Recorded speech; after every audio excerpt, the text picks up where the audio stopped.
Epektibo na ang mas mataas na sagot ng PhilHealth sa pagpapagamot. 50% ang dagdag sa sagot ng PhilHealth sa ilang sakit at higit pa sa mabibigat na procedure tulad ng kidney transplant at angioplasty. Nakatutok si Ivan Mayrina. Pinakakaraniwang claim mula sa PhilHealth ang low-risk pneumonia. Noon hanggang 19,500 pesos lang ang sagot ng PhilHealth dyan. Pero simula nitong January 1, hanggang 29,250 pesos na ang sagot ng PhilHealth. At isa lang yan sa kabuang 9,000 case rate o samot-saring mga sakit na saklaw ng bagong round ng pagtataas sa halaga na sasagutin ng PhilHealth. Kung matatandaan nyo po, noong February of 2024, nag-increase na po tayo ng 30%.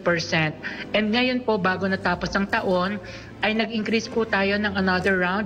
This time, 50% naman po sa around 9,000 packages starting January 1 admissions. Higit 50% naman ang dagdag benepisyo sa ibang mas malulubhang sakit, kabilang ang kidney transplant at ang angioplasty para sa atake sa puso.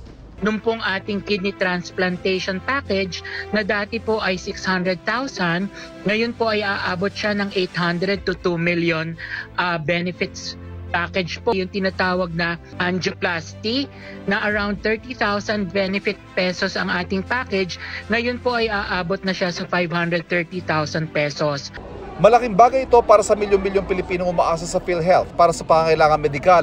Pandugtong buhay pa para kay Evelyn Valdez na 2 taon nang umaasa sa PhilHealth para sa kanyang dialysis. Bagong pag-asa ang mas murang kidney transplant dahil bababa ang kanyang pag-iipunan at kailangan na lang ng donor. Sana makapag-transplant.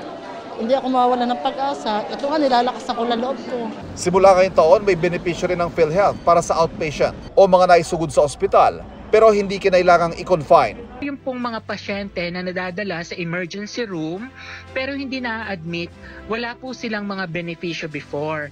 Pero ngayon po, we came out already with an emergency care package na hindi kinakailangang ma-confine, i-cover at babayadan na rin po natin siya. Para sa GMA Integrated News, Ivan Mayrina, Nakatutok, 24 Oras.